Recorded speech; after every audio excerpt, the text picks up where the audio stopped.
देखिए, राजनीति का स्तर गिर गया है अभी इस समय। और पहले और अब के राजनेताओं में बड़ा अंतर है। कहावत एक पुरानी है कि वाह खाए बउराए नर, वाह पाए बउराए।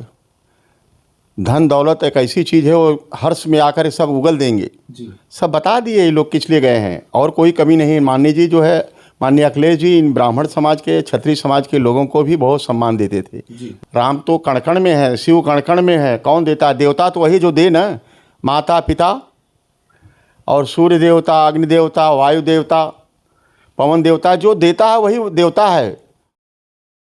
दोस्तों नमस्कार, आप देख रहे हैं हिंदुस्तान की बात। मैं हूं आपके साथ रमन।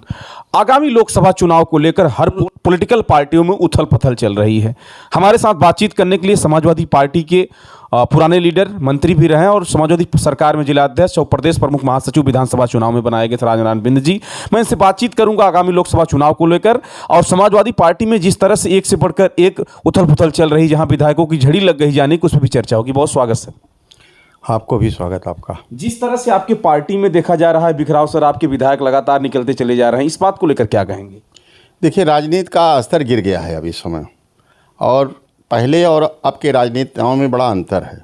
कुछ लोग लाभ के लेकर के, कुछ लोगों को भारतीय जनता पार्टी ने लाभ बताया कि आपको आएंगे तो आपको लोकसभा लड़ा देंगे, धन दौलत भी देंगे।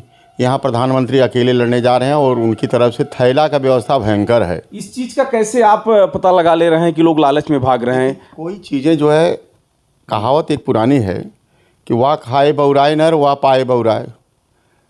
धन दौलत एक ऐसी चीज़ है, वो हर्ष में आकर सब उगल देंगे जी। सब बता दिए ये लोग किस लिए गए हैं, और कोई कमी नहीं। माननीय जी जो है, माननीय अखिलेश जी, इन ब्राह्मण समाज के, क्षत्रिय समाज के लोगों को भी बहुत सम्मान देते थे जी। मैंने पिछली बार एक बार आपको बताया था ना कि पांच ब्राह्मण जीतने के बाद भी उन्होंने नेता सदन बनाया था, इनको सचेतक बनाया था जी, मनोज पांडे को, लेकिन वो भाग गए।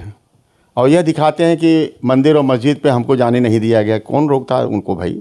अरे आप जहाँ राम तो कण कण में है, शिव कण कण में है, कौन देता? देवता तो वही जो दे ना, माता पिता और सूर्य देवता, अग्नि देवता, वायु देवता, पवन देवता, जो देता है वही देवता है।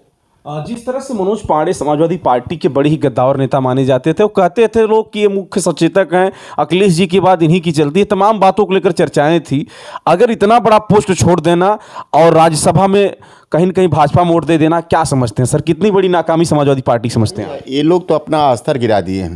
राजनीति का स्तर गिराने से आगे आगामी समय में और लोग भी अविश्वास के पात्र हो जाएंगे। इनको देखते हुए गलती, एक तालाब में एक मछली सड़ी जाती है तो पूरा तालाब का पानी गंदा हो जाता है। तो यहाँ तो पाँच लोग चले गए। यही नहीं, अभी कुछ लोग ऐसे क्रॉस वोटिंग किए हैं जो अपने ही दल में अपने लोगों को जो ज़्यादा दे करके तीसरे नंबर को एकदम नीचे गिरा दिए हैं। ये कहीं न कहीं समाजवादी पार्टी में इतनी बड़ी फूट का कारण क्या है? आप तो पुराने लीडर रहे हैं और नेताजी के ज़माने से तमाम ऐसे दौर देखे हैं, इस बात को लेकर क्या कहेंगे? देखिए, उसमें ऐसा है, नेताजी के ज़माने के जितने लोग रहे आज भी वैसे खरे सोने हैं। ये नए नए लोग जो दल बदल करके, दल तोड़ के चले आ रहे हैं, तो उनको आवाज़, उनको व्यवस्था मिल जा रही है माननीय जी की तरफ से, तो लोग ऐसा करेंगे ही। क्या करे समाजवादी पार्टी और आपके राष्ट्रीय अध्यक्ष क्या करें कि आगामी लोकसभा चुनाव आपका अच्छा हो? आप क्या संदेश देना चाहेंगे? मेरे अपना व्यक्तिगत मत है कि पार्टी को जो है अब ये सब लेना पड़ेगा कि जो पीडीए की माननीय जी घोषणा करते हैं और उसको कार्य रूप में परिणित करें। पूर्वांचल में देखिए सब 26 सीटें लोकसभा की हैं, और मध्य प्रदेश, उसमें मध्य में अवध में जो है 27 सीटें हैं जी।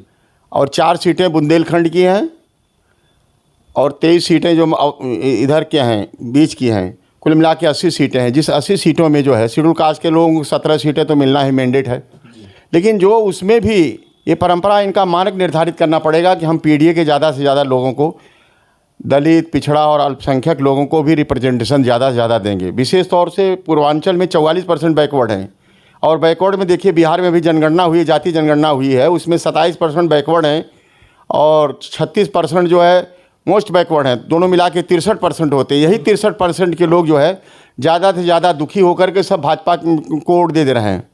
जिस दिन ये रोक देंगे उसी दिन जो है इनकी सरकार यहाँ भी बन जाएगी, प्रदेश में, केंद्र में भी बन जाएगी। जिस तरह से समाजवादी पार्टी की तमाम ऐसी अटकलें देखी जा रही हैं, 7-8 विधायक एक साथ जाना है छोटा कहीं न कहीं पार्टी के लिए छोटी बात नहीं है सर। इस बात को लेकर क्या समझते हैं? क्या लोग मंथन कर रहे हैं और लोग जाने वाले हैं? माननीय जी इस बात के लिए अलर्ट हो गए हैं। अब उनको मालूम हो गया कि कोई उनके पास ऐसी मशीन तो है नहीं कि जो बता दे कि हाँ ये लगाएं कौन रहेगा कौन नहीं रहेगा, लेकिन उनको इस बात का आभास हुआ इस बार।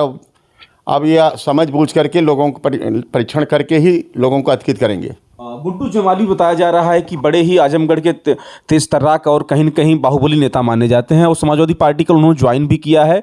ज्वाइन करने पर गुड्डू जमाली शाह आलम को क्या कहना चाहेंगे?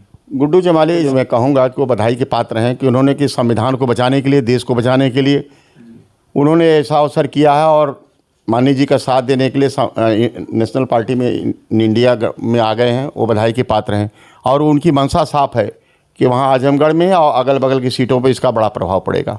अफजाल अंसारी को लेकर चर्चाएं थी, कोर्ट ने उनको कहीं न कहीं सही समय पर छोड़ा है, तो क्या कहेंगे? गाजीपुर उनको समाजवादी पार्टी ने अधिकृत प्रत्याशी बनाया है, क्या कहेंगे? गाजीपुर में माननीय जी ने उनको प्रत्याशी बनाया, ठीक बनाया। वो उनके ऊपर अभी देखिए दोष मुक्त हो गए हैं। भाई उनके रहे वो रहे अपराधी, तो इसका उनके ऊपर कई चार्जेस हैं, कई मुकदमे हो गए हैं, तो इसका मतलब परिवार में सभी थोड़ी हो जाएंगे। परिवार में एक आदमी गंदगी फैलाता तो इसका मतलब पूरा परिवार नष्ट नहीं होना चाहिए ना। इस हिसाब से माननीय जी के प्रवृत्ति जो है और उनका जो धारणा है वो अच्छी है। तो आगामी लोकसभा चुनाव को लेकर क्या कहेंगे? किस हिसाब से आप चुनाव लड़ रहे हैं? क्योंकि लोकसभा का चुनाव ज़्यादा दिन रह नहीं गया, आपकी पार्टी में विखंडन भी चल रहा है। पार्टी में विखंडन नहीं, कार्यकर्ता उनके तैयार हैं। बूथ स्तर के कार्यकर्ता, सेक्टर प्रभारी, बूथ प्रभारी, जोनल प्रभारी सब टाइट हैं। कार्यकर्ता समाजवादी पार्टी का बहुत स्ट्रांग है और वो पार्टी में जो है माननीय जी के आदेश को मानना चाहता है और माननीय जी को देखना चाहता है कि हमारे राष्ट्रीय नेता हैं, राष्ट्रीय स्तर पे इनका सम्मान करना चाहते हैं और वोट देंगे इन्हीं के नाम पे। माननीय जी के ही नाम पे सारी वोटें हैं। कोई दूसरा कहे कि हमारे नाम पे कोई वोट है, गलत बात है। यानी समाजवादी पार्टी और राष्ट्रीय अध्यक्ष अखिलेश यादव के नाम पर। हमारे साथ बातचीत कर रहे थे राजनारायण बिंद जी, जो समाजवादी पार्टी के बड़े ही पुराने लीडर हैं। नेताजी के जमाने से ही संघर्ष कर रहे हैं मुलायम सिंह यादव के। इन्होंने अपनी बात को बेबाकी से रखा और खबरों को लेकर हाजिर रहूंगा। तब तक देखते रहे हिंदुस्तान की बात। नमस्कार।